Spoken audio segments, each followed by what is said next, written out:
Yo, yo, yo. This is episode 112 of the Collective Podcast. I am AC from LA, and I got stuff going. Hold on. What is happening here? What is happening here? All of my stuff was playing in the background on my other tools. Anyway, I am AC from LA. That's my man SG Trilogy. We are the Collective Podcast. We just want to say what's up to y'all. Thank you for tuning in. Episode 112, where the players 112. Episode 112, where the players dwell.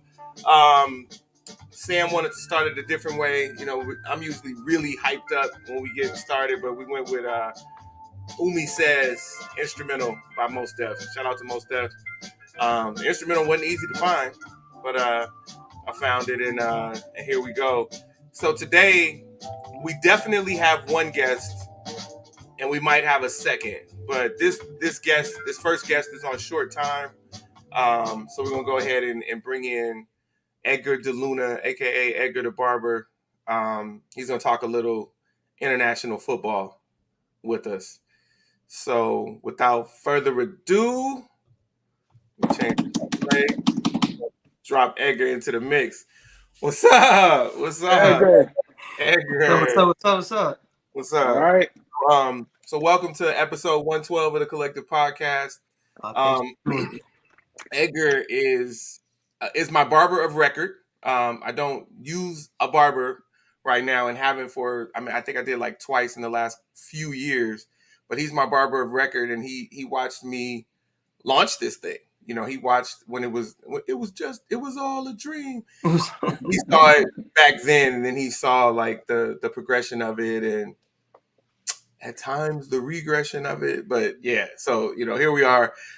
Edgar is he's between clients right now, and he's going to talk a little bit about the impact of Lionel Messi on MLS and the US, and just, you know, talk a little bit about football, man. Take it away.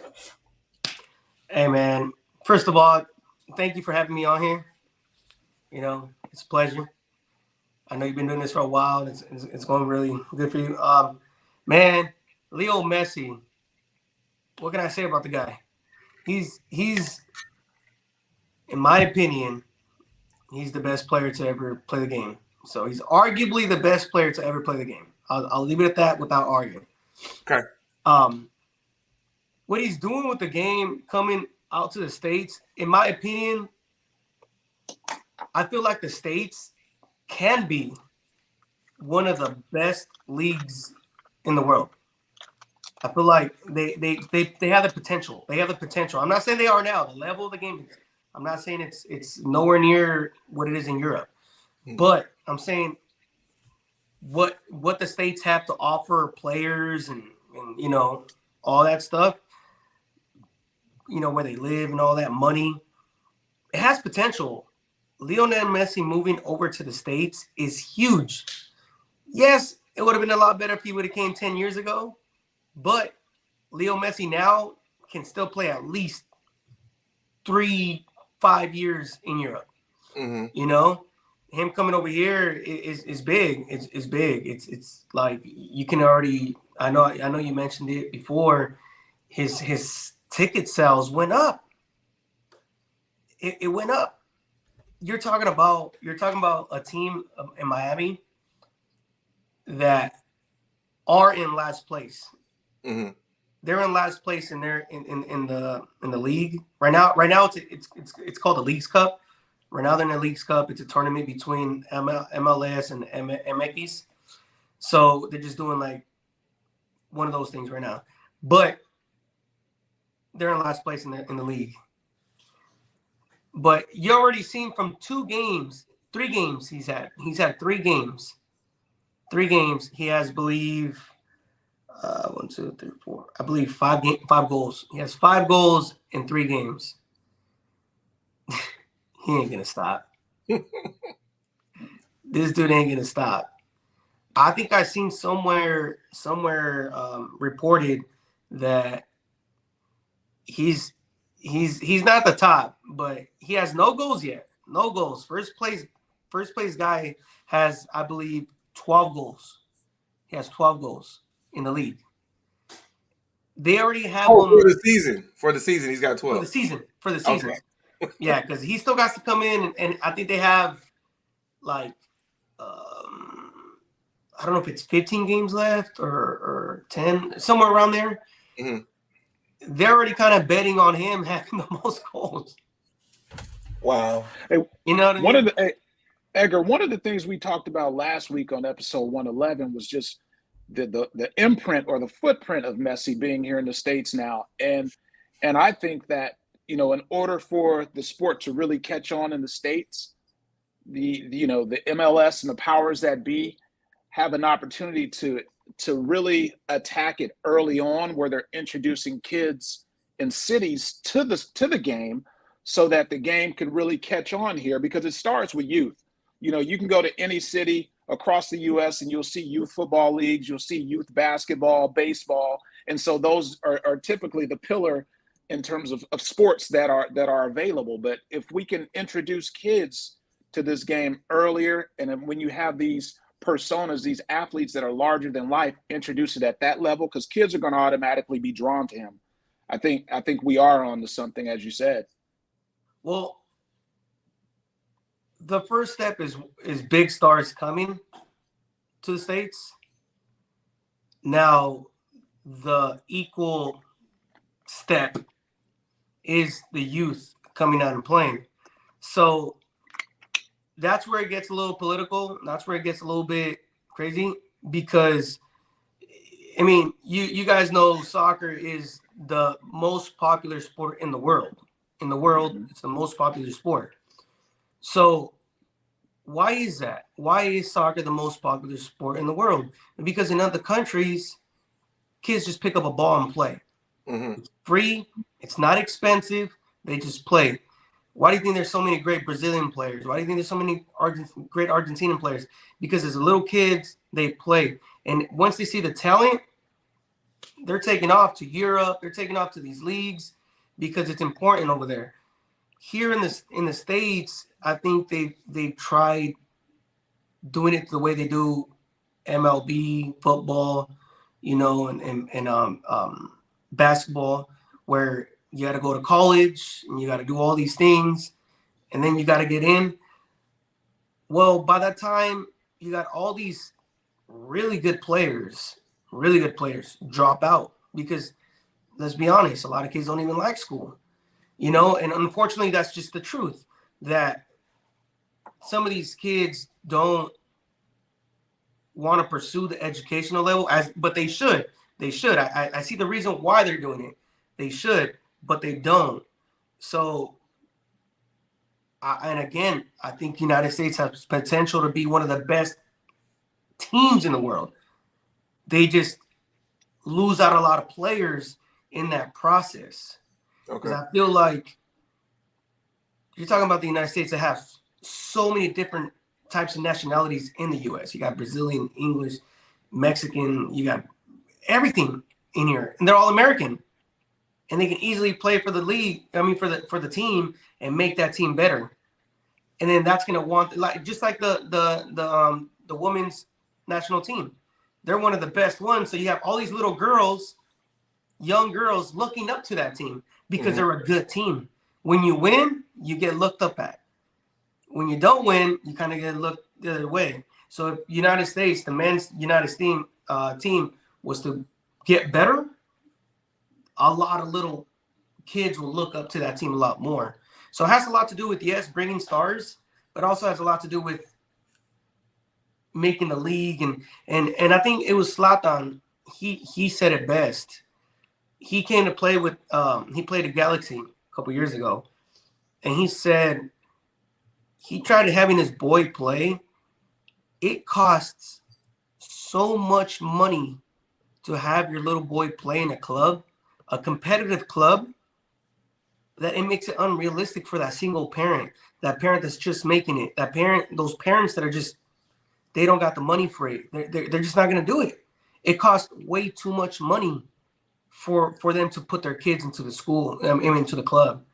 and it makes it unrealistic for them to be able to do it. So that's why a lot of kids, again, fall out of that and don't pursue it. And that's what Zlatan was talking about, that's why the United States is not as good as it could be, because it's all about the money. It costs way too much money to have those kids play rather than just letting them play. They were to let them play, they'll get scouted, and boom, they'll be up there. That's I appreciate that. Now let me know. So for me, you and I have had a ton of discussions just about soccer, about football through the years. Something that most people in the world don't know, don't even care about, that I really like Barcelona. I love Barcelona. You love Barcelona. Yep. But like I love the game of soccer. Now, on a side note, I don't like when soccer referees come over and work lacrosse. I think they ruin lacrosse. But from a soccer perspective, I really do love the game, and I love watching the art of it. And by and large, I love watching the U.S. women's national team more than I like watching any other aspect of soccer. But for me, when I look at this dude don that pink, and the way that he's intense, but he smiles so much. And he really does celebrate when his teammates do well, whether it was a touch that set up a touch to him, or it was his touch to someone else, or he let Johnson take the PK the other day. Like, there's joy from him, and you can't fake that. I get chills watching him play because I know how great he is, and I know how great he is for the game. And with him being here, I mean, I could just watch the international games, but I'm saying with him being here, it's different. I get excited. I'm more excited about Calendar as the goalkeeper. Because Messi's on the team. But for you, how do you feel like when you watch him here? How do you feel? I think the happiest person, one of the happiest person, whatever you could say, is probably Apple TV. Because you know how many people subscribe right after he signed. Right. Mm-hmm. But it's because of that, though. It's the effect. It's the Leo Messi effect. Mm-hmm. It's everything you explain. Leo Messi, and everything you explain right now, it's for the people that don't watch him. He's been doing this throughout his whole career. This guy can have 2 goals and a penalty is given, and he will give that potential third goal to someone else. Right. Because he's just that giving type player. He is arguably the best all-around soccer player. He makes other players great. Mm-hmm. And watching them come in the U.S. and those fields like super packed of players, that's how you want to see soccer. That's how you want to see the game played. Little kids looking up to this guy that they only seen 6 years of their life, maybe, but we've seen the rest of it. It's awesome. And you know what? Like this, just like we talked about other sports in the debate of the GOAT. Mm-hmm. Let's stop it. Let's stop that between him and Ronaldo. Let's enjoy the rest of the time we have left with him. Imagine that. Let's enjoy it. We are not a culture. We're not a culture that allows that. We're not a culture that wants to just wait and see. It's like it's the microwave era, not generation. It's the microwave era. We want everything right now. Yeah, and we penalize players from our past. Like, we've talked that NBA GOAT stuff forever, but it's unfair to players from our past that we may not have had an opportunity to log minutes watching them. Exactly. But why should it minimize their greatness? Because, okay, well, now everyone's bigger and stronger. Well, at that time, they were on the same playing field with other players from their era. Right. I agree. And that's the thing. Like, when he started playing in he went to PSG, Messi, when he went to PSG, it was a little bit more difficult for us to watch it. It could be from some people not being able to have the cable, some people just being at different times from France. Right. he's in the East Coast now, 3 hours prior. It's a lot convenient for us to watch him play. And the way he's delivering the game, the way he's making other players look, it's emotional, and it's beautiful is what it is. Yeah. It's beautiful. If you watch him play the game, you're talking about a team that was last place. And I don't know if you guys saw the goals that he scored this last time, the passing. That doesn't happen with teams that are in last place. Yeah. They don't do those type of things. And granted, yeah, he has a player like Sergio Busquets that came, and that plays a huge factor in this as well, because he's a great midfielder, and now he has Jordi Alba. So yes, that plays a factor, but we're talking about Leo Messi making it happen. Yeah. Yeah. Yeah, he's my favorite player. There you go. Edgar De Luna, thank you so much for stopping in. We appreciate you. Thank you for educating us on international football and the importance of it and Messi's effect on it. We really appreciate it. Really appreciate you coming. No worries. Like I said before, man. Thank you for having me on. It's an honor. It's my honor. It's an honor to be on your show. You know what I mean? It's all right. You know, I'll be watching it, and I'm like, oh man, that's pretty dope. But yeah, you know what I mean? I appreciate it. All right. All right, we'll catch you next time. You're always welcome whenever you have time to come back on, and you're not limited to just talking football. You can talk whatever, but we really wanted to talk Messi this morning. So thank you for taking the time to meet clients, man. I appreciate you. No worries, man. Appreciate you, man. All right. Good one. Talk to you soon. Too. All right. So what's up, Sam? Like, let's kick this off. How was your week? How was your week, brother? What'd you do today? I know you were out. I know. Well, I'll let you talk. Go ahead. So, what's up, Jay Moore? Look, Jay, man, it seems like I'm riding a wave right now, man. Like every week, I've had a series of great weeks, and so that's good. And you know, I have no complaints, man. I always promote, you know, fitness and your health being wealth. So I've been detoxing my body and just making sure I'm getting all the impurities out and working out and really centering myself, man. So I've cut off a lot of you know, phone conversations with a lot of people. Yeah, you know. Fortunately, you just made the cut, so fortunately, you're on the inside. But you know, some folks, man, I've had to kind of bow out and tell them, you know, I'm working on some things. I'm in the lab, and so they've been understanding of that, because I needed to really. When you're working on some things, a lot of times you need to. The best thing to do is to be silent, so that you can really hear what's happening around you. So that's what's been going on, man. And then fast forward to this morning, had a great chance to participate in a service project with my fraternity. If you didn't know, Phi Beta Sigma fraternity. I knew. Yeah, there you go. You met them. If they didn't know. Oh yeah, you know. So we were over at AT&T Stadium where the Cowboys play for Arlington Independent School District. Hey, we don't have to talk about our allegiances. Look, you know how I roll, bro. We've been rolling like this forever. That's how we'll always roll.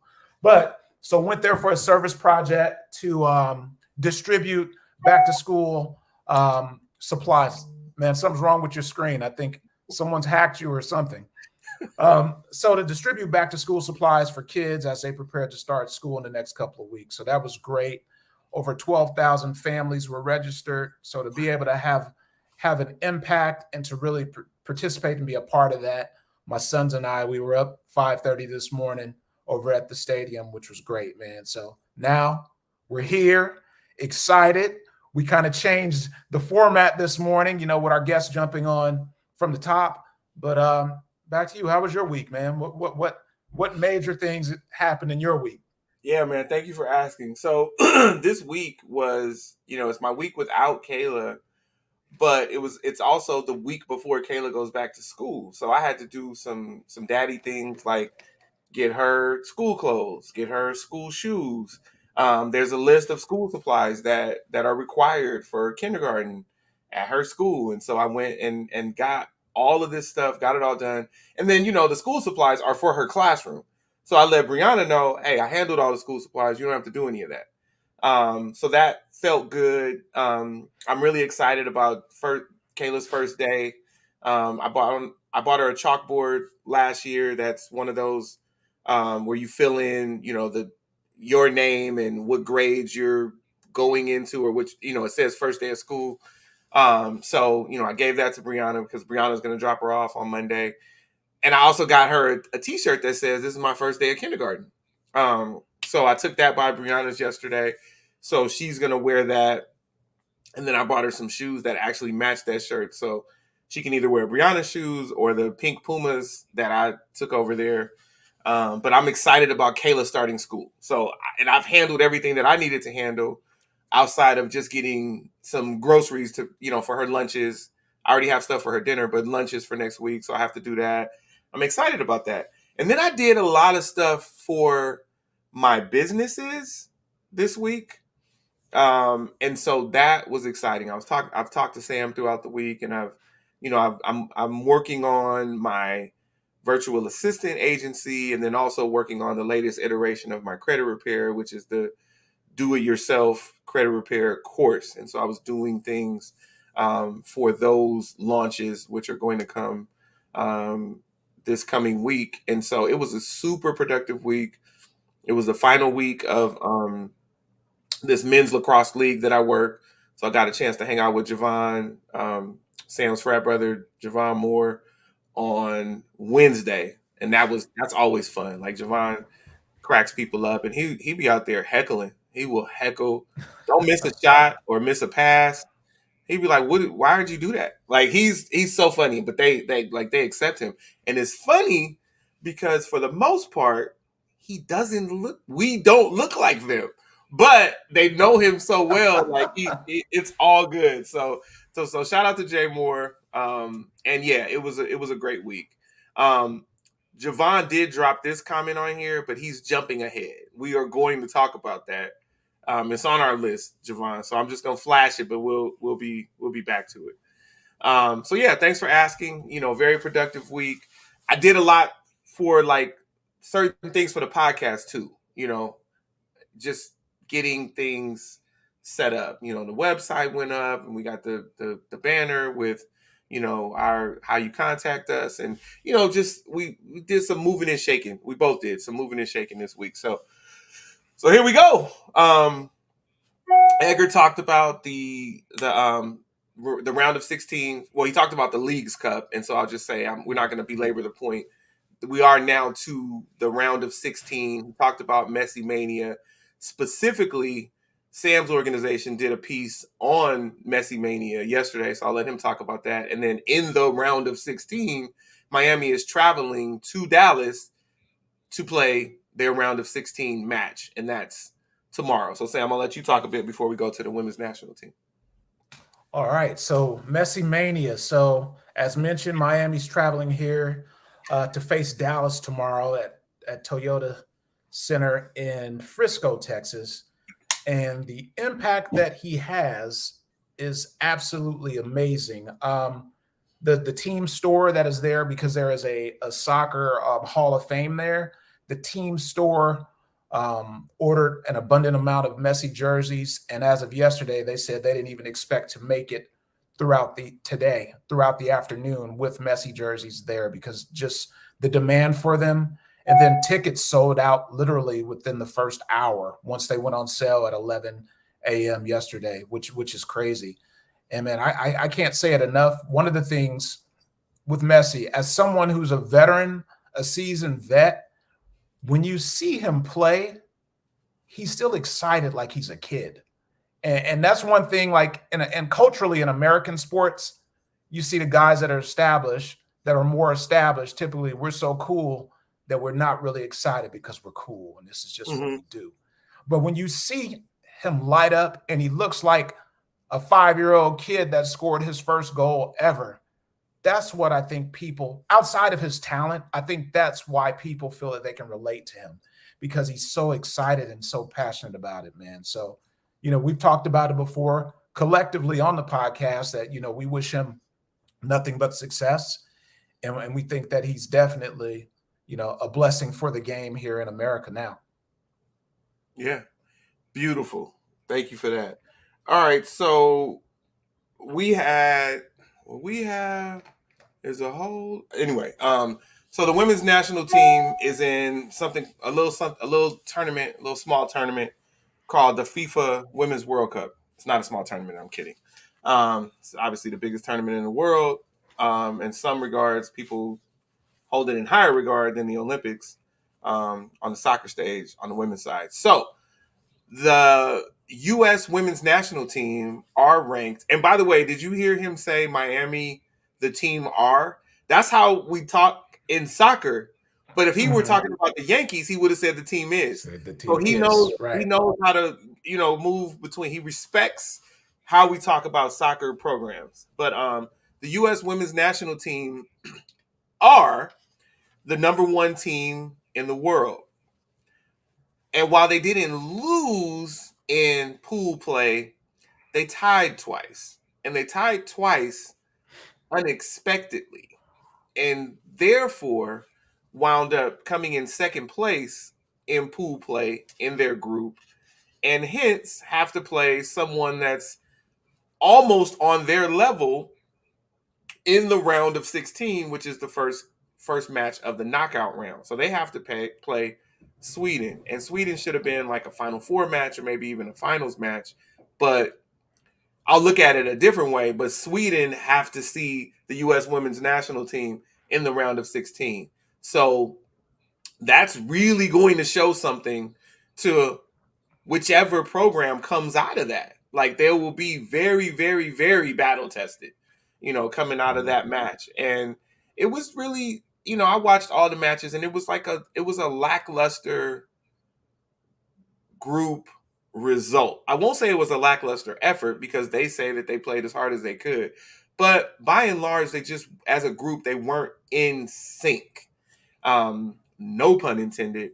They just didn't, people see doing what they set out to do individually, but as a unit, they just didn't seem to mesh. They didn't seem to flow, and hence they wound up tying twice unexpectedly. And so for the first time in a long time, they wind up being second place in their group, and so they have to play this match that they shouldn't be playing right now. So, but shout out to the women's national team, and hopefully they go through. Yeah. So that's what I have on that. Do you have anything else on that? So, as you said, they weren't in sync. Yeah. And a lot of times, in order to become in sync, it requires you to be selfless, where you might have to sacrifice some of your personal your personal performance or personal achievements in order to be better for the team. So hopefully within their locker room, that message is resonating so that they can come together collectively and take it to the next level.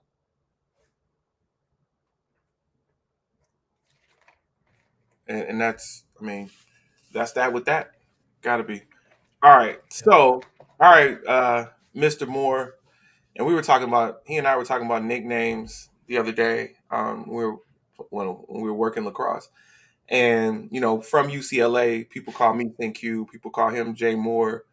But then it's funny because I rarely call him Jay Moore and he rarely calls me Q. But we talk about the fact that if anyone does call us either of those nicknames, then we know the origin is UCLA. It's one of those things. But so Jay Moore, shout out to Jay Moore, he says Pack 4. And this is literally, but I added a hyphen, what I sent to Sam yesterday. First, I think I said Pack 6. Was it Pack 6 or Pack? Yeah, I don't even know. But the next one was Pack 4. And it was like, and if you don't know what we're talking about, we're going to get into it right now. So we have Power 5 conference realignment. UCLA and USC made waves. Listen, it looks like Maryland was way ahead of their time when they left the ACC. UCLA and USC made waves last year by basically saying we're going to defect from the Pac-12 and we're going to go to the Big Ten. made waves. It was like, oh no, you can't do that. Well, they did it. So that starts next year, 2023-24. Well, Colorado, seemingly out of the blue, and it clearly wasn't out of the blue, but it was out of the blue for me. I wasn't in touch. Colorado was like, oh, we're going to the Big 12. This, like, Javon and I talked about this last week at the lacrosse match on Wednesday. So, boom, boom, boom, Colorado's gone. Well, yesterday, Arizona State, and Utah went to the Big 12 with Colorado, and Oregon and Washington went to the Big 10 with UCLA and USC. I mean, they don't care about rivalries. Well, Arizona and Arizona State went together, but Oregon and Washington didn't care about Washington State and Oregon State staying in the Pac-4. And then Utah and Colorado are that Pac-12 rivalry because they came into the Pac-12 together. So you literally have the Pac-4. So it's not a Power 5 conference anymore. And it's, I went to UCLA. I grew up watching the Pac-10, which became the Pac-12. In 2024, there are 4 schools remaining. So are they going to take all the schools from the Mountain West? Does the Mountain West even want to go to the Pac-12? Like, I don't know. But, like, it's going to be a tough sell to say this is still a Power 5 conference. And then what does this do to all the other sports? The Pac-12 was the greatest conference in history as far as results. Clearly, the management of it is something completely different. But as far as results, it's the Conference of Champions. Now it's the conference of UC Berkeley, Stanford, Washington State, and Oregon State. What? Yeah. You call them Cal. I guess I don't call them Cal, but I mean, you played for UCLA, so maybe I should follow suit, but they're just UC Berkeley to me. You think Berkeley will have a tough time? Well, UCLA got away with it. Oh, you mean to let them move? Well, they let UCLA go. So, but okay, I hear you. Where's Berkeley going to try to go though? Like, I think that the Pac-4 that's is the thing. Reload. Yeah. Where they gonna go without Stanford? They're little stepbrothers at the bus station. All right, what you got, Sam? React.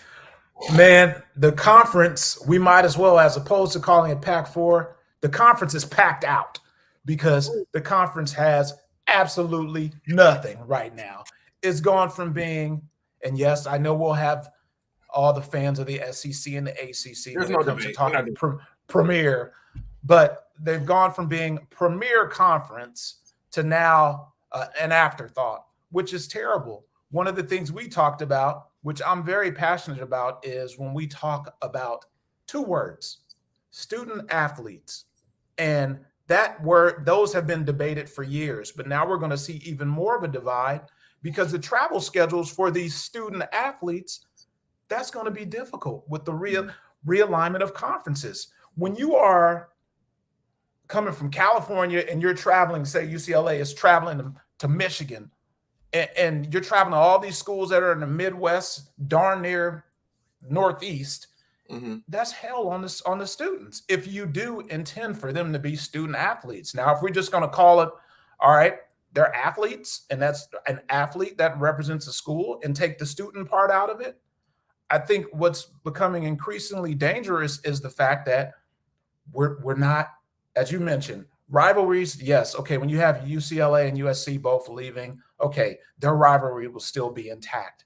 But I think for students that are going to be traveling now, in essence, 3 or 4 days a week, it makes it more and more increasingly difficult for them to actually be students. Right. And then you had some insight on that. I mean, I don't know. You don't have to share your source. You had some insight from people that you talked to. So you want to share a little bit about that? Yes. So as I've taught as an adjunct professor for years, and I've had several of my students who were Division I athletes who have even spoken to me about traveling with the realignment of a conference, spoke to me about traveling now so far from campus that, okay, I'm going to need to be late on this assignment. I'm going to need to be late on that assignment. And, I try to be understanding, but then I also don't want to, grant certain, make certain arrangements for some students and not for all students. So it becomes a slippery slope where, yes, you're trying to work with students as their professor, but if they're student athletes that now, since their conferences have realigned and the travel schedule is a bit much, it makes it increasingly difficult for them. And that's what I found, over the past 4 or 5 years. I've had students that are Division I student athletes, and due to the conference that they play in, it becomes increasingly difficult when you're having these long flights, long schedules away from campus. And yes, you have your academic advisor who travels with you, but that person can only help you so much. Yeah. I mean, that's it with that. So, all right, and then the realignment continues. So we'll see, what winds up happening because the Pac-12 is considered a Power 5 conference with those 4 organizations, you still have group of 5 members who may be interested in going to the Pac-12 to fill it back up. However, they may also be looking at it like, well, no, you're just another group of 5 conference yourself, even though you have historically solid Power 5 schools. So we'll see how that goes. Like, will Mountain West schools move? Will American Athletic Conference schools move? Will Conference USA schools move over to the Pac? I mean, again, the travel is weird. So, we just don't know. But even for the sake of conversation, say if American Athletic Conference schools move, you could potentially have a Temple University flying all the way to Berkeley to play them if they did move. Yeah. And that's terrible for students. Literally across the country. There you go. All right. So now we'll get into the NBA a little bit. Sam's cousin signed a nice little contract. Jaylen Brown. Remember when we were talking about people saying that they didn't know if Jaylen Brown was a fit? And I was like, yo, that's the dude you don't move. Like, he's there, and you cannot move him. And, they listened. Again, I didn't want them to listen. I said, this is your move, Boston. If you're going to move anybody, you got to move Marcus Smart. Jaylen Brown is half of your future. So don't move him unless you don't want to win, which is what I prefer because you're Boston. But, okay, clearly.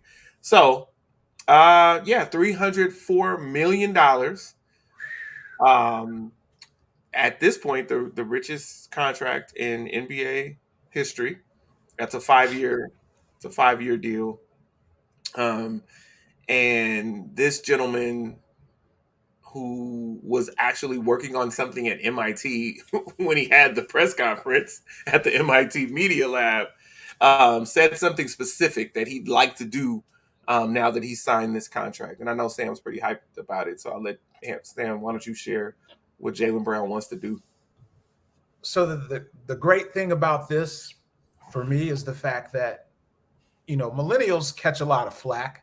We say they're always on their phones, they're always on social media, they're not focused. But as a young person who's a millennial, Jaylen Brown didn't just say he wants to back that Brinks truck up in his driveway and ride off into the hills.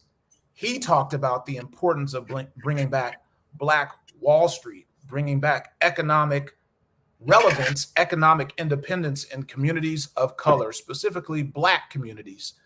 And I thought that was major in terms of him to have him to even think that, but then also looking where he is, being in Boston and understanding, Boston has not always been kind to African Americans specifically. And so for him to be comfortable enough in Boston to say, these are what my intentions are, for African Americans to have the bandwidth to create something that's going to be sustainable and give them some financial independence, man, kudos to him. My disdain that I have for the Celtics, but as an individual, for that young man to step it up to say, this is bigger than me. This is something, it's almost like he spoke with the ancestors to say, this is what I have to do as a result of the sacrifice you made. Yeah. And I was truly touched by that. So, man, major props to Jaylen Brown. Major props to Jaylen Brown. Yeah, and I'll give you the quote. I want to launch a project to bring Black Wall Street here in Boston. I want to attack the wealth disparity here. I think there's analytics that supports that stimulating the wealth gap could actually be something that could be better meant for the entire company. I mean, economy, company, economy. And again, this was at the MIT Media Lab because he works on robotics and stuff. Like this dude is a different kind of dude. All right, so from the richest contract in NBA history to the richest extension in NBA history. Cue up the music, Maestro. Cue up the music, Maestro. Damn, I should have been ready with. Okay, so let's not go to that because I feel like I dropped the ball on that. Yeah, I thought you were going to be prepared for that one. Man, and I mean, sometimes I like to give the impression that I'm not when I really am. So, the richest extension in NBA history, Tender Love, 3 years, $186 million with the Los Angeles Lakers. He's definitely, well, he doesn't have to step up his game. Like, let's be real here. He doesn't have to do another thing. He could continue to be tissue. But hopefully he'll do something. But we're talking about Anthony Tenderlove Davis, 3 years, $186 million with the Lakers. And as the Lakers talk about potentially bringing back that two big man lineup that worked so well with he and Dwight Howard, he and JaVale McGee back in that championship year. So we'll see what happens with that. But I mean, what do you think about Anthony Davis and the $186 million? I find myself wondering, 50 games a season, is that worth $186 million over 3 years? Because that's a conservative estimate. He'll give the Lakers roughly 50 games a season, I'm saying. Mm-hmm. We know he's one paper cut away from being on the injured reserve list for a couple of months when we need him, making that final push to the playoffs when we're in the 7.5 seat, trying to make it there for the play-in game. And if that paper cut becomes infected, it's going to impact us. But yet we've paid $186 million. Thanks, Rob Pelinka. We appreciate it. Listen, and he's talking about the really intense paper cut. Like, think about the times when he's tripped over eyelashes and broken his ankle. Like, it's a lot. And, we have fun with it. We laugh, but it's something. So all I can do is laugh because, I'm also waiting for that four to leave. Like, I just want that power forward. I know you are. I'm well aware of that. But in the meantime, you can't say Pelinka is not. You can't say the organization is not making moves. The organization, let's go with soccer. The organization are not making moves. They are making moves. The organization are making moves. So let's keep it going. We had this on the docket a few weeks ago and kind of didn't stick with it, but we could touch on it a bit. We don't have to stay on it, but we talked about the diminished value of Tyler Hero and other one-way players. And we have to say one-way players because it's basically it's become a tunnel vision league. And so most people just focus on the offense. And if you can actually play offense and defense, then they call you a two-way player as opposed to just calling you an NBA player because so many offensive players don't play defense now. And so Tyler Hero signed a big contract with the Miami Heat because he could shoot the lights out. But he's such a deficit to the organization on defense. They try to package this dude up in trade packages, for instance, for Damian Lillard. And it's like the people on the other end of the phone don't want a one-way player. So let's talk about that. In essence, they're grooming Tyler to be JJ Redick Part 2. And let's face it, yes, he can shoot the lights out, but we saw last season he was injured when they really needed him. So I think that diminishes value as well. I'm like, okay, when you're hot, great, we'll ride with you. But the probabilities of you being hot every single game when you're not their first option, you got to remember, Jimmy is a ball-dominant player. So, okay, Tyler, if you're off, Jimmy will easily look you away, shoo you away, and he's going to take the ball. So I just, man, I've seen a lot of players like Tyler, and this is not minimizing his skill set, but every year we get a cat that breaks out and balls through the playoffs, and we're like, oh, it's his year. Like that's what we're going to say about what's the kid, last name Martin, that plays for the Heat. He has a twin brother that played at Nevada with him. That balled in the playoffs. I don't remember his first name, but he has an identical twin brother. He balled in the playoffs this past season. So everyone's eyes are on him now. So now they're going to look at him as, okay, this is going to be his true breakout full season potentially. So, as I said, I don't want to minimize what Tyler can do on the offensive end, but when Miami really needed him, they really needed that 20 a game that he was putting up. You're only good as your last game. So when you're MIA, when you're injured, man, you know how we are as fans. Sorry, we'll move on to the next person, but we're not going to just sit and wait for you. That's it. Caleb Martin. Yes. Caleb balled. He balled in the playoffs. You remember the series against Boston? Caleb was getting it in, hitting some tough buckets. He's lanky, long, and he plays two-way. But we'll see, man. All right, bam. Thank you for that. So Damian Lillard still plays for the Portland Trail Blazers. This is wild to me. We talk about forced trades, and Damian Lillard has decided I'm ready to go, and so they're working on packages. And then we got your guy, the Beard. I want to go, and so they may or may not be working on packages. They're listening, but both of those people are still with their teams, and they want to get out of there. And so I still feel like they're going to find a way to move Damian Lillard because, out of respect, like he's given his entire adult life to their organization, and, he really can't give anymore.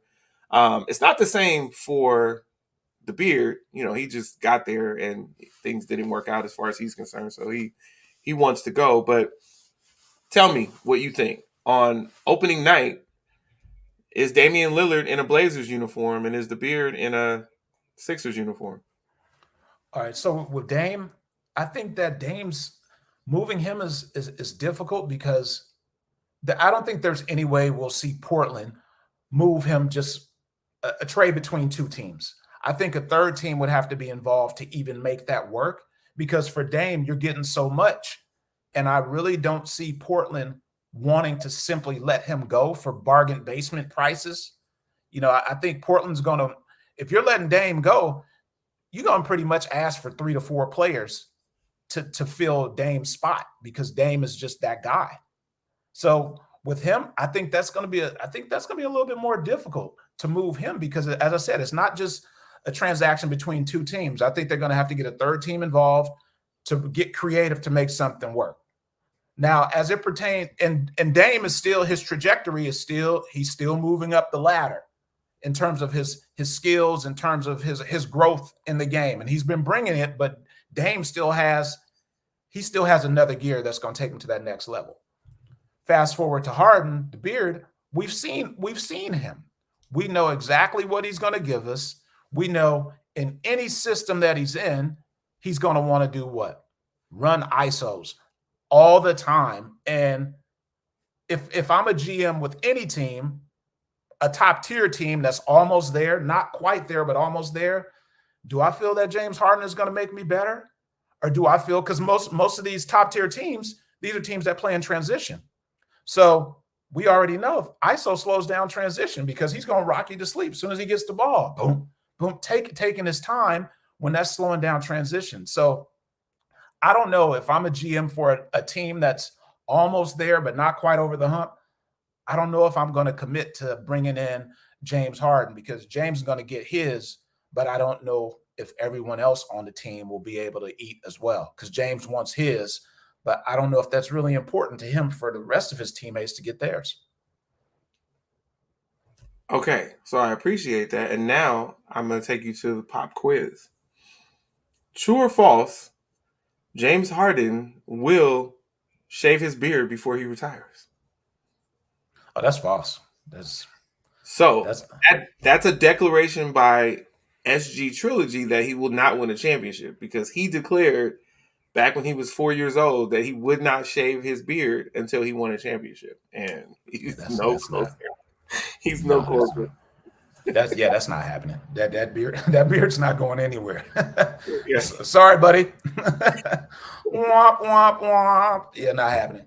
And so that's funny and fun, but here's the biggest problem for me, and I'm just switching reels all the way. When we talk about those people who haven't won a championship and who I don't like, it's really only one who I don't like who hasn't won a championship. That's Chris Paul. I do not like Chris Paul. I used to, but I don't. And I'm going to leave it at that. That's my sentence. I do not like Chris Paul. And I am glad that he hasn't won a championship, and I hope that he doesn't win a championship. Semicolon, however, comma, he's in Golden State now, right? He's in Golden State now. So he's with the crew. Like, he's with the homies. I mean, got a little Steph, got a little Clay, got a little Money Green 23. And so, yeah. This is all you wanted. This is all you wanted right here. Oh, gosh. So Javon says no to the beard. What's up, Dietrich? What's up, Javon? What's happening? What's up, Nate? Anybody else that Shout out to Nate. Yeah. Yeah. Anybody else that came through today? Shout out to Edgar for coming on. All right, man. So, all right, now let's go to a somber moment. Milwaukee Bucks head coach Adrian Griffin lost his grandson this past week. His grandson Jace drowned. So 2-year-old grandson. Very sad. I don't have much on that. Just I wanted to share that. Sam wanted to share that. Well, prayers to the Griffin family. Stand-up guy and Coach Griffin, Seton Hall guy. Just great person all around. So, prayers out to him and his family. Yeah. All right. So from one somber moment to another, let's have a moment of silence. Well, I guess we can combine it for Jace Griffin and the late, great Vin Scully, the only voice of the Los Angeles Dodgers. He passed this week. So let's have a moment of silence for them.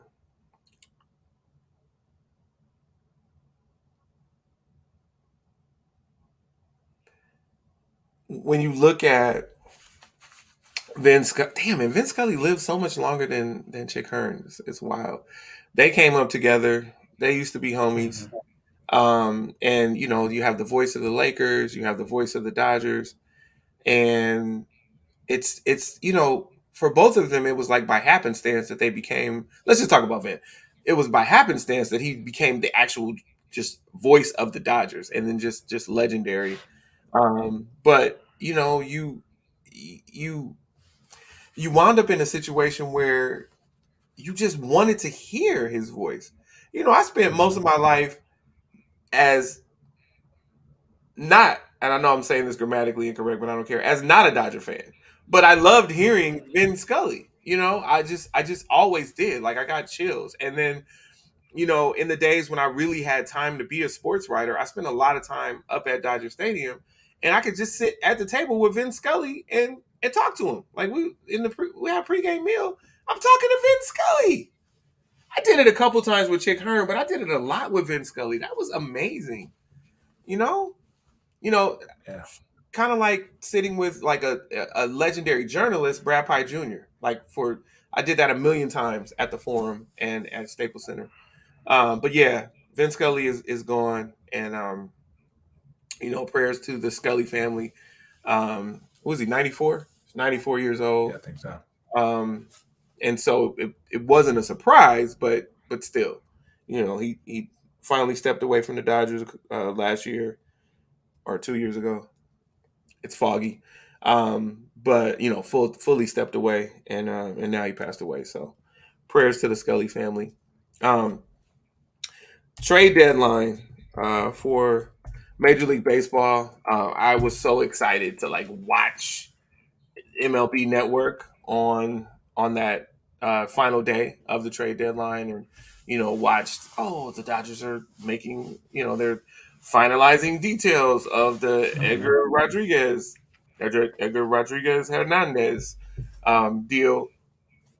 But Erod, as they call him, vetoed the deal, so he didn't wind up coming to the Dodgers. And the Dodgers made a ton of, not a ton, but they made some other moves so that the trade deadline was not a bust. But it was really interesting to watch and fun to watch. And, for all those paying attention, the Dodgers are 4-0 since the trade deadline. But, I'm just saying.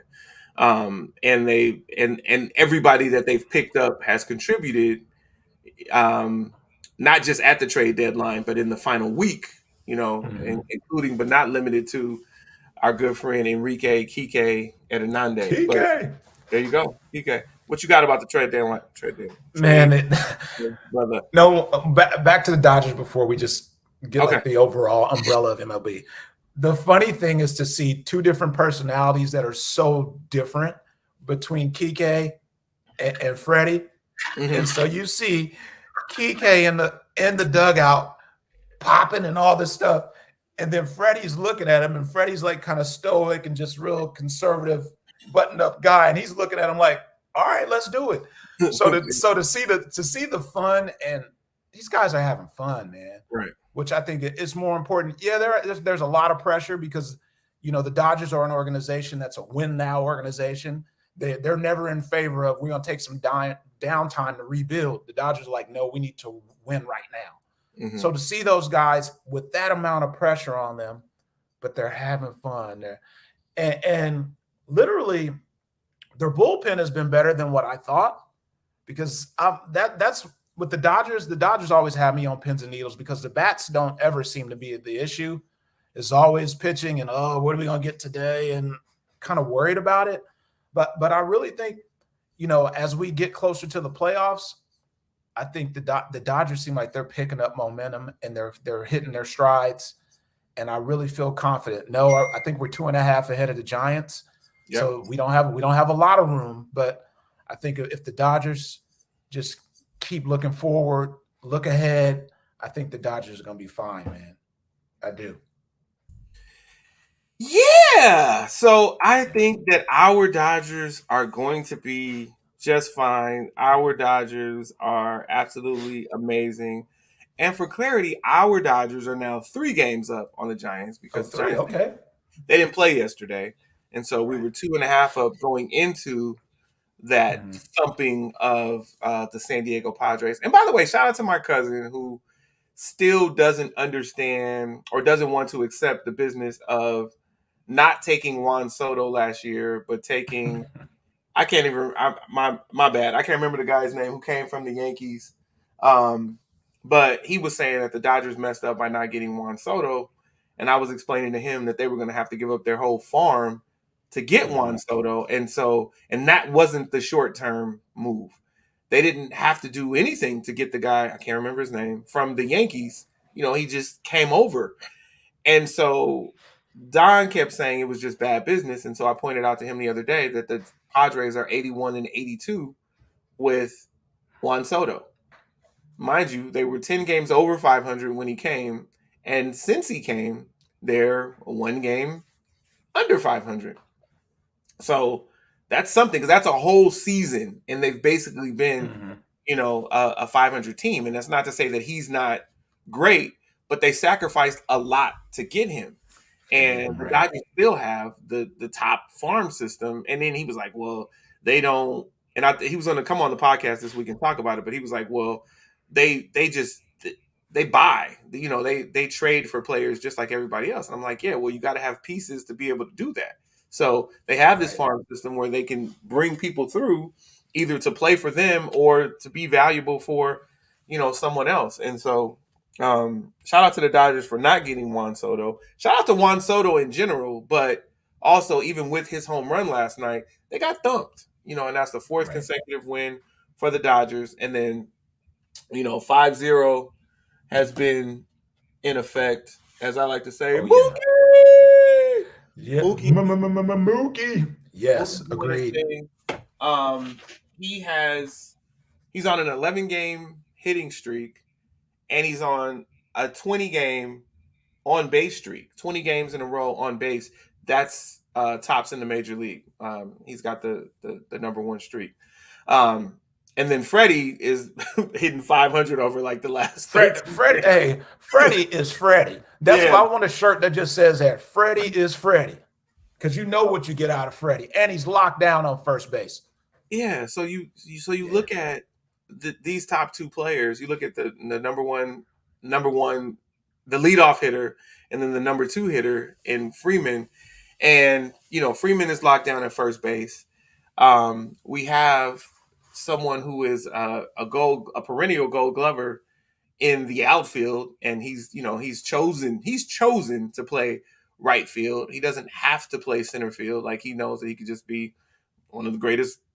He is already one of the greatest outfielders of all time, but he's just going to be maybe the greatest right fielder of all time, and definitely the greatest of his era. And he came up as a second baseman, so he can play the corners. He can play shortstop. He can play second base, and a lot of times Dave Roberts has him at second base. For instance, he was at second base last night, and then he moved out to right field once Dave Roberts moved some pieces around. And so Mookie and Freddie together at the top of that lineup. And I know that there was a third guy last year, and it was this and all of that. And these big two with the complementary pieces, because Will Smith is no punk. With all these complementary pieces, like I like where the Dodgers are, and they really did concentrate on pitching at the trade deadline. They didn't get Erod, but they got complementary pieces for both the bullpen and the starting lineup. Like Kelly came in on his first day and came in relief and wound up getting the win against Oakland. And he came and righted the ship last night. So yeah, I like where the Dodgers are for sure. As bad as I wanted Verlander ahead of the deadline, I didn't want the Dodgers to give up everything to get Verlander. They would have had to give up a great deal to acquire Verlander. So, hey, it is what it is. So speaking of that, and then we'll close this part out. So Verlander is back with Houston, back with the Houston Astros, one more game. So what is this? His third time with them. And Scherzer, who came and hung out with us last year, but wasn't. I mean, no shade, but he wasn't money in the playoffs. But he came and hung out with us, and they were both in New York. They were both Mets, and at the trade deadline, like the final 2 days, I think 2 days before, Scherzer went to Texas, and then on the deadline day, Verlander went to Houston. So there they are in Arlington and Houston. They went from New York, and now they're right back together in the state of Texas, and both in pennant races. So that's a very interesting thing. Verlander knows what he's getting from Houston, and they know what they're getting from him, or they know why they acquired him, and they know what they expect from him. And then Scherzer is kind of in the great unknown in Texas, but that's the race. Texas is number one in that division, and Houston is number two. So they're right there potentially battling each other. So that's going to be interesting. All of that, the two of them along with the Orioles, and people don't really talk about the American League Central, but listen, you got the Orioles and the Rays and the Rangers and Astros pretty much. And let's not disrespect the Twins. And the Twins all vying to see who's going to lose to the Dodgers in the World Series. So, we'll see what happens with that. Shohei Ohtani wound up staying with the Los Angeles Angels of Anaheim. And so that just means that nobody's going to be able to woo him away from the Dodgers in the offseason. Right. So, There you go. Yeah. He's staying put. That's a strategic move right there. Yeah. And what had happened was the Angels were almost in purgatory. They were in purgatory, but then they wound up winning the series against the Yankees, and so then they were like, well, we can probably actually make the playoffs, so we can't give up Ohtani. So it was just one of those weird situations where that's how they wound up. And they've now lost 4 in a row. And it's funny, like they kept him and then they haven't won. And it's not because of him, because he's phenomenal. But if they would have lost one more game prior to the trade deadline, then they probably would have been sellers. And they didn't do a whole lot. So it was just one of those things like, all right, we're going to let our fan base know we tried because we kept him. But, they're a 500 team. They're basically the Padres. So, he'll be with the winners. He'll be with the Dodgers next year. So see you in a minute, Ohtani. Shout out to you. Moving on to the WNBA, we have my Las Vegas Aces, number 1 in the league, number 1 in my heart, number 1 in the standings. My favorite player, Asia Wilson, leading the pack. And oh, by the way, they're 9-1 over their last 10. Now, and my favorite, Becky Hammond. That's my favorite. Okay, coach. That's his favorite coach. And then we talk about one of Becky Hammond's old teams, the New York Liberty. They are the second place team in the league. So Las Vegas is 24-2, and I don't want to jinx it, so I'll just say we've talked about their record tying pace. I'll leave it at that. The New York so they're 24-2. The New York Liberty are 21-6, and so they are 3.5 back. And they're 8-2 over their last 10. So I mean, they're both balling. Vegas has won 8 in a row. New York's won 3 in a row. But guess what? They're about to face off 4 times this month. 4 times this month. So we'll see. Will we have some movement? Will we have more dominance? And will we have the number 1 team solidify, who they are and who they've been? So right now, if the playoffs started today, actually, I don't want to do that because I keep forgetting how they do it. That's all right. But right now, you got Vegas, New York, Connecticut, Dallas, Atlanta, Washington, Minnesota, Chicago. And then the Sparks are 9th, Phoenix. Man, Indiana's on the cusp, like with Aaliyah Boston, but she doesn't have a whole lot of help. And so they're at all. Yeah. They're on the struggle bus right now. 2-8 over the last 10. Yeah. You know what? I think I can explain it. So this is how it works. The top 2 teams get 2 buys. Yeah, they get 2 rounds of buys. And so the first round is 3 versus 8, 4 versus 7, and 5 versus 6. And then some more things happen, and then but ultimately, or it might be the first 3 teams.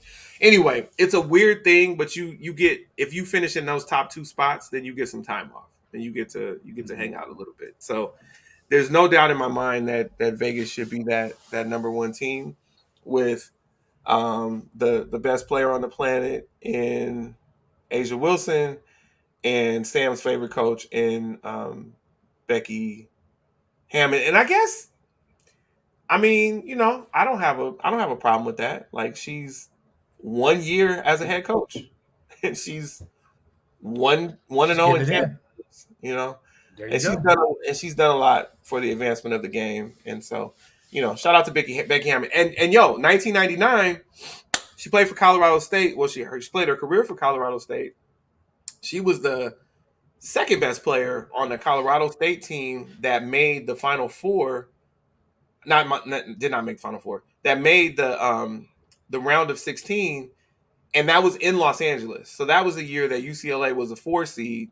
UCLA women were a 4 seed, and so they had the first 2 rounds at Pauley, and the next 2 rounds at the Coliseum, and then the Final Four was in San Jose. So UCLA had a path to stay in California and win a championship. But so they played Colorado State. Did I say the round of 16? In the Sweet 16. Yeah. And they beat Colorado State. And then they lost to Louisiana Tech in the Elite Eight. But Becky Hammond in Colorado State came in and played against UCLA in the Sweet 16 at the Coliseum. So that was the first time that I saw her play live. And that was kind of cool. UCLA beat up on them, but it was cool to see Becky Hammond grow from there. And she's always done it her own way, even when she went and played for the Russian national team. Right. Against the women's national team. He's like, well, if you guys don't want me, I'm out. Yeah, I I got some Russian blood in the pot. So somewhere. Yeah, somewhere. Yeah.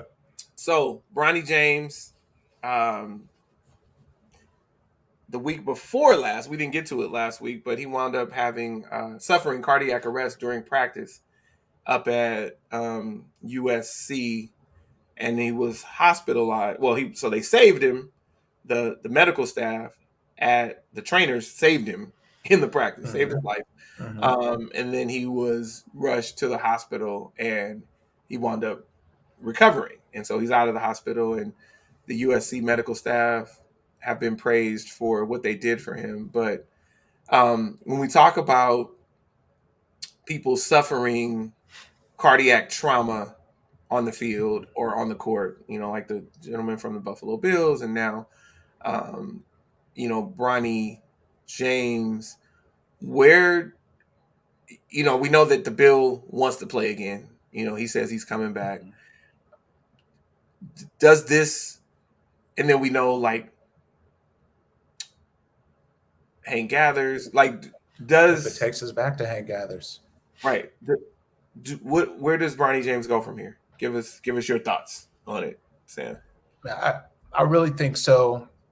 Mine wasn't to this magnitude, but my high school basketball career ended because I was diagnosed with cardiac arrhythmia. I was on a heart monitor my senior year, and I had some health complications as it pertains to my heart, where I would get severely winded, feel like I'm going to pass out at any moment. And so for me, it had to happen in that manner. And I was devastated. Mind you, was I a top tier player? By no means, no. But basketball was something that I had done my entire life. So many of my friendships, even to this day, came as a result of basketball, guys I grew up playing organized ball with.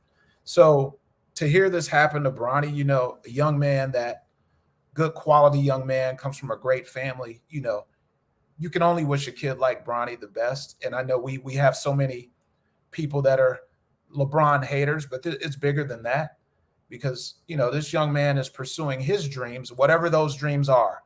And no, does he have to become the second coming of his father? No, he's going to be the best person, best player, best man that he can be on his own.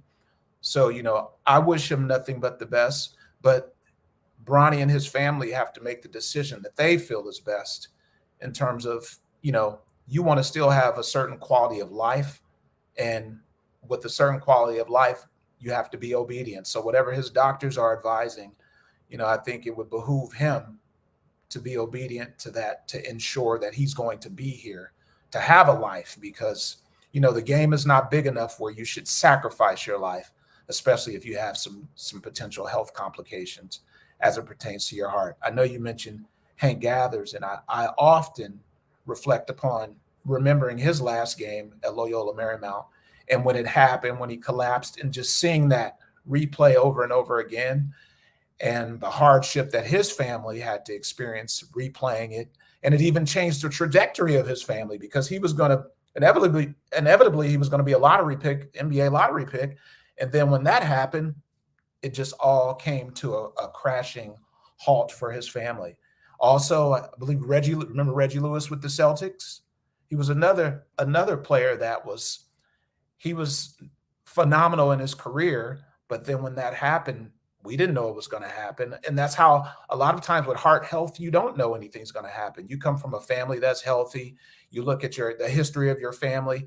If hereditarily you didn't have anyone that experienced heart issues, you have no way of knowing when your muscle's going to give up on you. And so, I pray that Bronny is obedient, but makes the best decision for himself. So that's where I am with this one.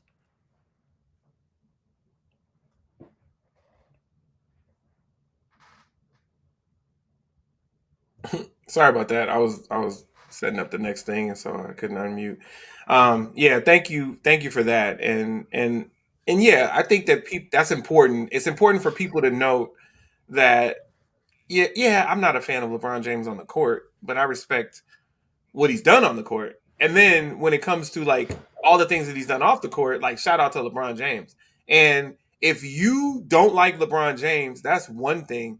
But if you hold that against his child who could have died, like this is real life we're talking about. Like even if you don't like LeBron, you don't want him to die, right? You don't want his kid to die. So let's separate the two, right? Like yes, please safe recovery, and please, like you say that it is we are implored to follow instructions, but some people don't follow medical advice. And so I hope that he does. And I know that if the advice says that he can't play, then I know he'll get second opinion, third opinion, fourth opinion, fifth opinion, and I just hope that it does work out. But yeah, when you talk about changing the trajectory of the Gathers family, absolutely. And without knowing that he had the heart complication, they didn't have insurance in place. And a lot of like families are savvier now, whether there is any kind of defect or not. They are at least getting some kind of insurance that's going to give them $1 million, $2 million, $3 million, $4 million, $5 million if the player does pass away or winds up not having a career. And so, but that wasn't prevalent back then. And obviously there's nothing that could happen. And shout out to LeBron James for this. There's nothing that can happen to Bronny James that would change the trajectory of the James family. That's generational wealth personified. So, but hopefully he does have a full recovery, and he does do what's best for his health. Are you saying? Well, tell me. Translate this. Is he saying he's going to be an agent? Yeah, that's what he's saying. Okay, and he's gonna work for Clutch. So he's gonna have. Go ahead. Can we revisit one thing? It was one special shout out that I wanted to make when we were in our WNBA conversation. Yeah, and I wanted to make sure that we give Diana Taurasi her flowers. Okay. Diana Taurasi only needed 18 points a couple of nights ago to eclipse 10,000 points in her career with the WNBA. She didn't need 40 to eclipse it? She lit them up. And when she lit them up with a three from deep, all twined, it then looked like, yeah, okay, I'm still that one. Major props to Diana. If you see this podcast, know that we love you. You can come on and join us on the Collective Podcast when your time permits. But we want to make sure that we celebrate your greatness because you have taken it to the next level, which we all expected, but it was great. Yeah. It was great to see it. Shout out to Diana Taurasi hitting 10,000 points. That's a fact. And from the great state of California. So shout out to you. There you go. You didn't choose UCLA when you were coming out of high school, but I mean, it was a long shot. It was a long shot, and I'm sure you did what was best for you. But I still wish you would have come. But yeah, shout out to you for reaching 10,000 points, and shout out to Kiki Rice for making that choice to not only come to UCLA but come from the East Coast to UCLA. To be that person. We had a game. We've never had a game changer like her make that kind of choice, but we were close when Erica Gomez came. Erica Gomez came. Her sister was at USC, and then she came to UCLA, And that prompted that great class of Maylana Martin, Janae Hubbard, Carly Funicello, Marie Philman. Let's see, Jamie Oning was older, so she was with Erica, but that was that class of, yeah, and then Takia was older out of Seattle. So yeah, two other players. It was Takia Jackson that came with Erica, and then you had that solid class of Maylana Martin, Janae Hubbard, Carly Funicello, and Marie Philman. Am I missing somebody? Yes, I am missing one. Who am I missing? So it was five, and I'm sorry, I'm missing. They were all from California, and they came, and that was definitely one of the greatest classes. It was the greatest class in UCLA history, and one of the greatest classes in at the time Pac-10 history, and it was kind of sparked by Erica Gomez. Who am I missing? Anyway, I'll get her name in a second. I could picture her. She was best friends with Jamie Oning. She's Mormon. She was actually coaching at Utah, but I cannot remember her name, and she was my homegirl. Anyway, so there's that.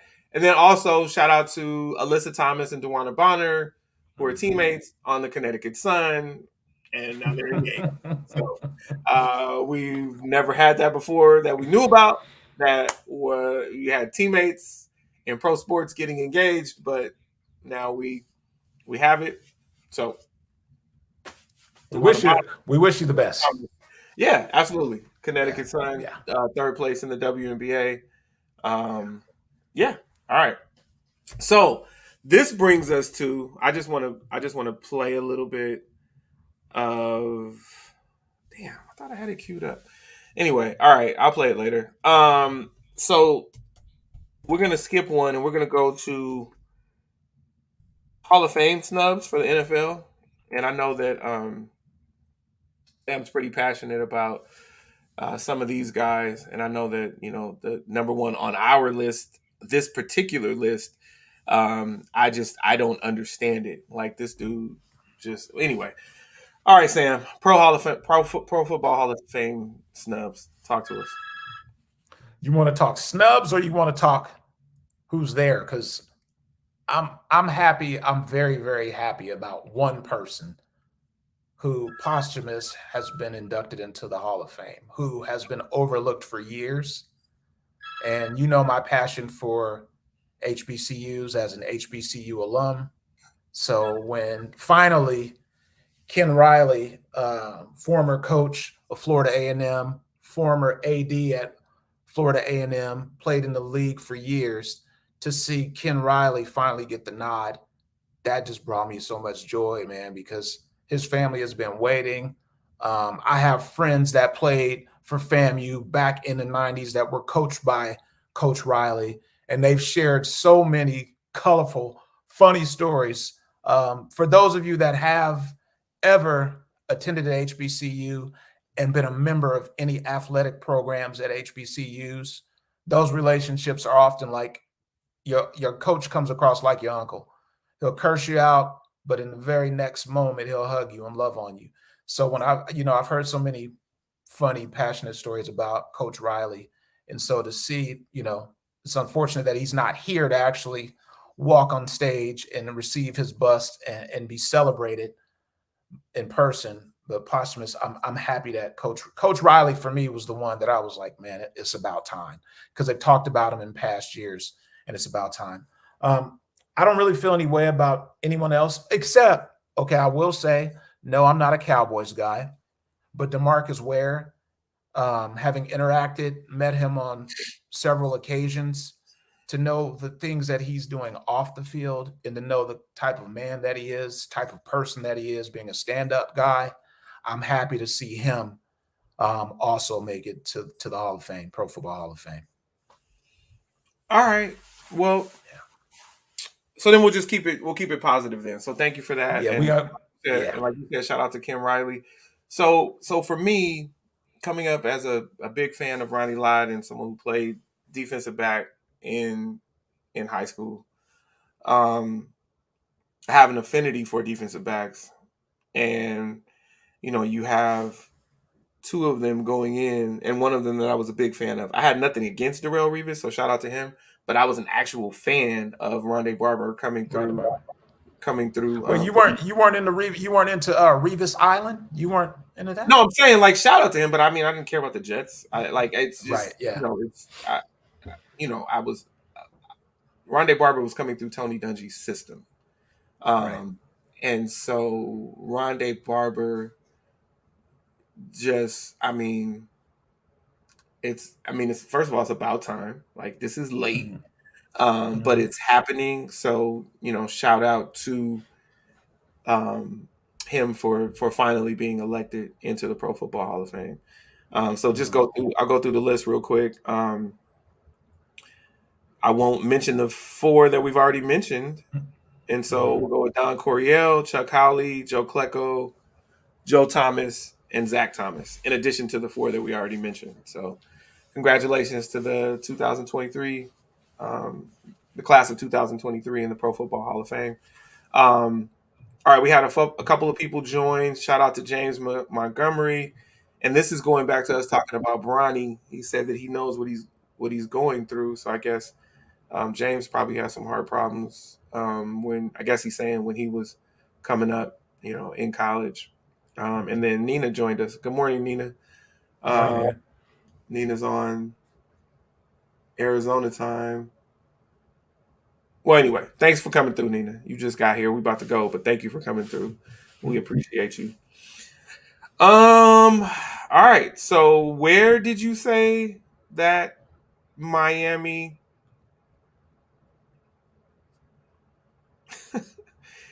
Okay, that's interesting. I think this is a topic for another time. Javon Moore says not a strong class to me.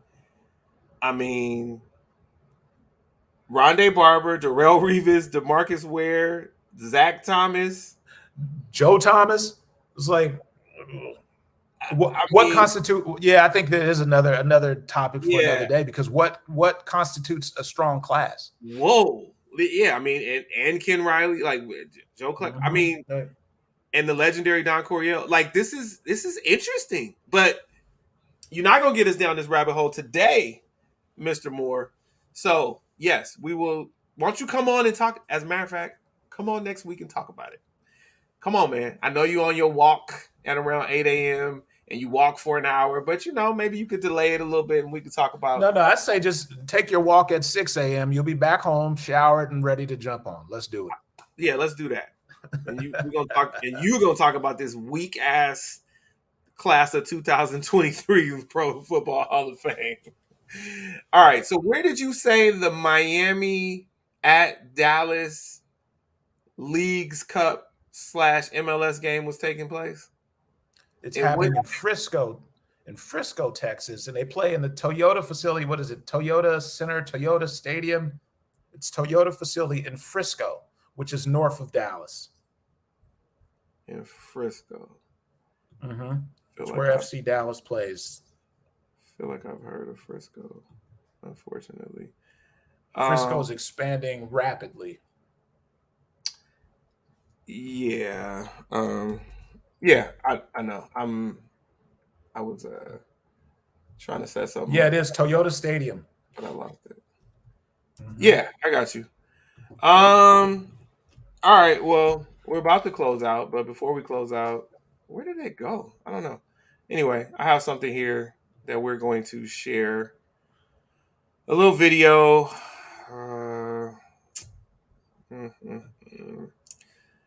Took place in Frisco, Texas. That's what I was getting at. Yep. So here we go. Sharing my screen, peoples. Sure. Whatever is in your hand, put it on the roof. That's fine. Open up the car from the outside. Yes. If they can get the shut down, people to exit. Hey, move your car back. Move your car back, bro. I don't want them to hit me and then slam into me. Open up your car door and step out of the car. Unlock your car. Unlock your car. Do it now. Unlock your car. Slowly exit the vehicle. Face away from us. Face away from us. Face away. Turn around. Turn around. It's okay. Turn around. Do not face us. Everybody in the car, hands outside the window. Hands outside. Maintain your hands outside. Driver, slowly lift up your shirt only for us to see your waistband. Slowly spin around. You can lower your shirt a little bit. Lower your shirt. Lower your shirt. We do not need to see your bra. Okay. That's fine. Slowly start walking backwards. Walk backwards. Keep walking. Keep walking backwards. Keep walking. Keep walking. Keep walking.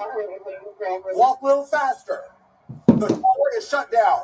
Keep walking backwards. Hands up. Keep walking. Keep walking. Keep walking. Keep walking backwards. Keep walking. Stop. Stop. Face away from us. Face away. Face that direction. I'm a transfer cousin. Somebody else. Whose hands?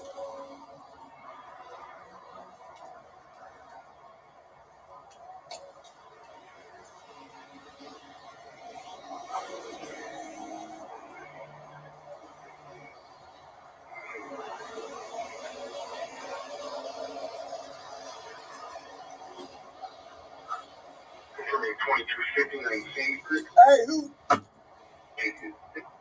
I can't see who's on the passenger side of the second car, the Queen's car. Go ahead and call him out with the microphone. It's loud.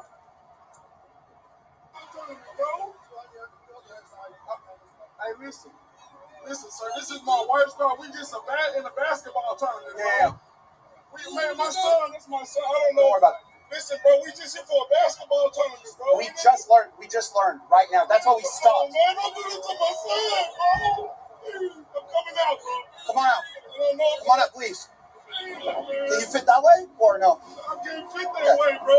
Come on, man. I'm a basketball coach, bro. It's okay.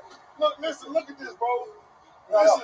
Listen, bro. I'm a basketball coach. I got concealed carry and everything, No, bro. that's why we told you. Y'all put a gun on my son for no reason, Can dog. I explain to you? We ran a tag. The tag came out stolen, but it was the wrong state. Come on, man. Y'all had y'all guns on this, dog. Come on, that's man. standard protocol. When I do, bro, my brother just got killed not too long ago, bro. We didn't. That's a terrible experience, though. I mean, I understand y'all gotta do y'all job, man, but we all legit, bro. Yeah, I know. We all legit, bro.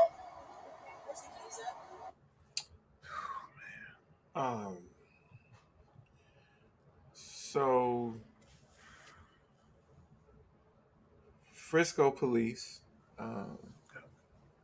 pulled over a car that had Arkansas tags, and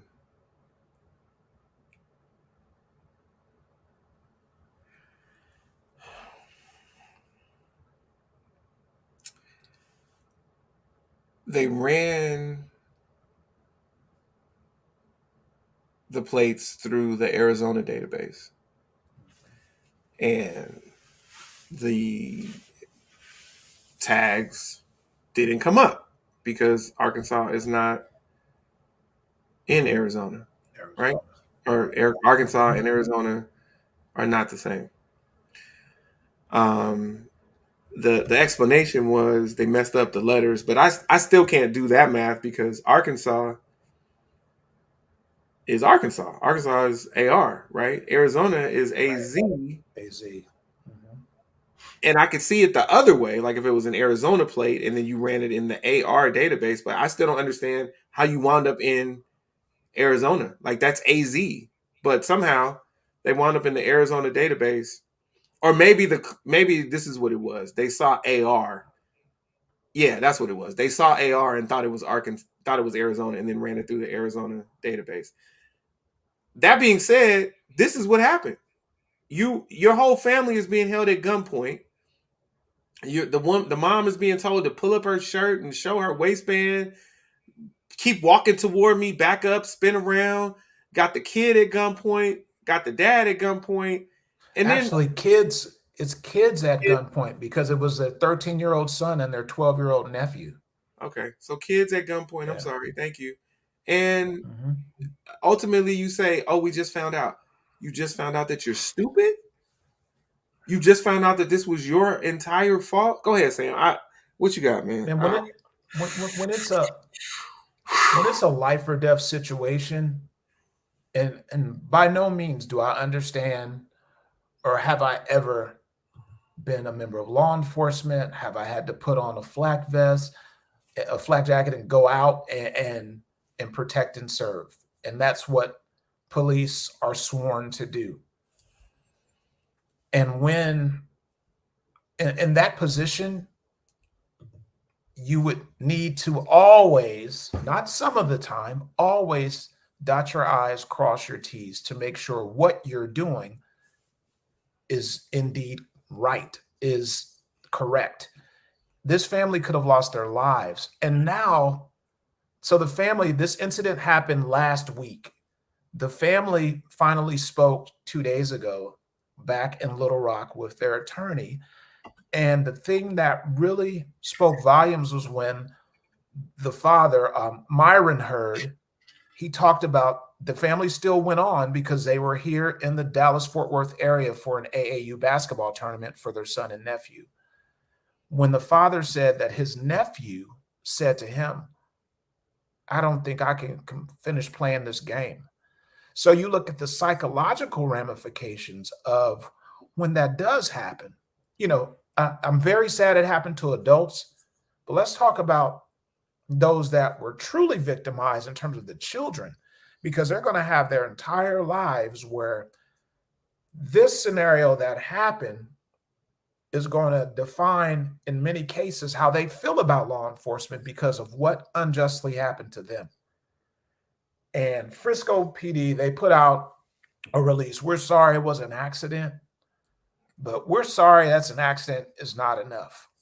I pray that this family has representation that encourages them to proceed to make sure that this really is a meaningful mistake to Frisco PD.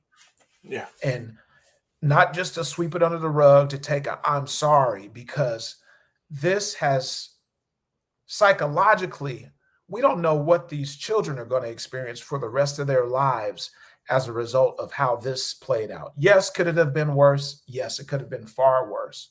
But what they were subjected to was a result of someone's negligence. And I say negligence because that person, the officer that looked at their license plate, that put it in the system, was not thorough enough to identify that it was entered incorrectly.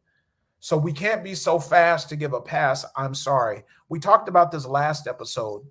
I want to say it was last episode, in which a lot of times people of color are expected to endure trauma and then simply move on.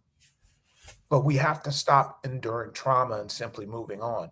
We need to make examples out of those that are committing such deeds against us so that these things will happen less and less.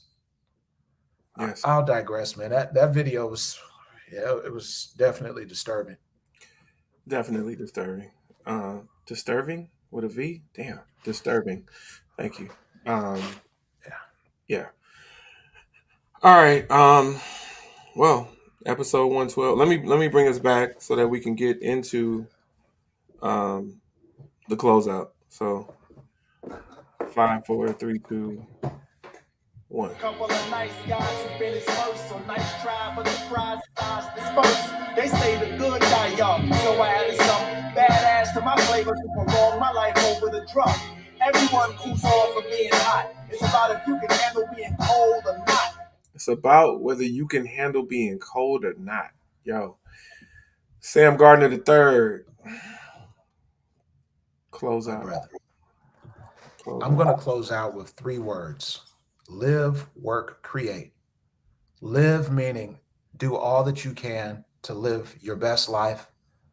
Make sure that you are serving others, helping others, create, embrace whatever creative spirit you have, embrace that. Other people are going to always tell you you can't accomplish things because they're putting their limitations on you. So be as creative as you can, because I think creativity is what inevitably helps all of us live our best lives. And then work to the best of your ability, whatever that looks like. If you're an entrepreneur, get out, do the things that you need to do in order to be the best that you can be in your respective industry, whatever that is. AC, we talked a lot this week about just what work you're doing and the improvements that you're making. I started off the show when I talked about taking some time away just to be in silence so that I can honestly tap into what I really need to do and not waste time. That's so important.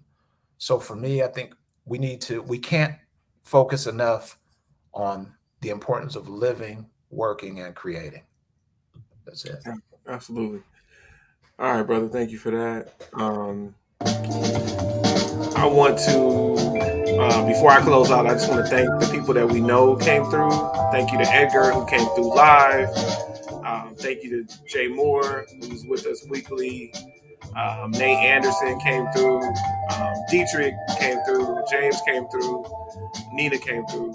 I said Javon, right? Yeah, I said Javon first. Yeah. Thank you for coming through, and then all of you who are watching and are not saying anything, thank you for being here. But maybe drop a comment after the fact. Give us a like, subscribe on Facebook, subscribe on YouTube. Share. Tell other people about us. If you feel like we do a good job, we appreciate you. We absolutely appreciate you. So thank you for coming through. Once again, episode 112 of the Collective Podcast. For me, I'm amazed every day that I have a child who is growing every day. Kayla Sky Carter, my pride and joy. She's 5.75. She's 3 months away from being 6, and she's starting kindergarten in 2 days. I'm so excited for her. I'm so proud of her. She is absolutely my why. And she knows how much I love her. Like, she absolutely knows. She can see it, she can feel it, and she also hears it. And so I just implore you all once again to make sure that your loved ones know that they are loved ones. And if you have an opportunity to bury a hatchet, get rid of a grudge, do that. I say that I've turned this leaf where I meet people where they are, and then I'll hang out there for a while. But if they're not where they should be, like if this is where you are and I'm meeting you here, but then you're late, I there's not a whole lot I can do. And I feel like I do a good job of trying to talk through things with people. You talk about exit interviews, but I try to make it so that we don't have a parting of company. Like, let's talk through things. And it doesn't always work. We try, and sometimes you get through and other times you don't. But make sure that when you have negative situations, you don't let it turn you. You don't let it sour you to people. You don't let it sour you to new people. You don't let it sour you to potentially reconciling with people. But also be realistic with yourself. If you know that you've given your all over and over again and someone's just not meeting you in the middle or close to the middle, then you know what you need to do. I don't have to tell you. But, believe in yourself, trust in yourself, trust your judgment, trust your gut. That's what I've got. So, hey, once again, thank you for coming through to the Collective Podcast. This is episode 112 of said Collective Podcast. I am AC from LA. He is SG Trilogy. Thank you to Edgar the Barber for coming on. Thank you to everybody else for coming through. Again, please interact with us throughout the week. Like, subscribe, share, all of that. And then again, we'll get and then episodes, you can Obviously you can find the video episodes here on Facebook, YouTube, LinkedIn. But then you can also find the audio on all of the DSPs. Okay. So again, thank you for coming through. We are the Collective Podcast. This was episode 112. And we out of here. Oh, thanks, Nina. Love, love, love.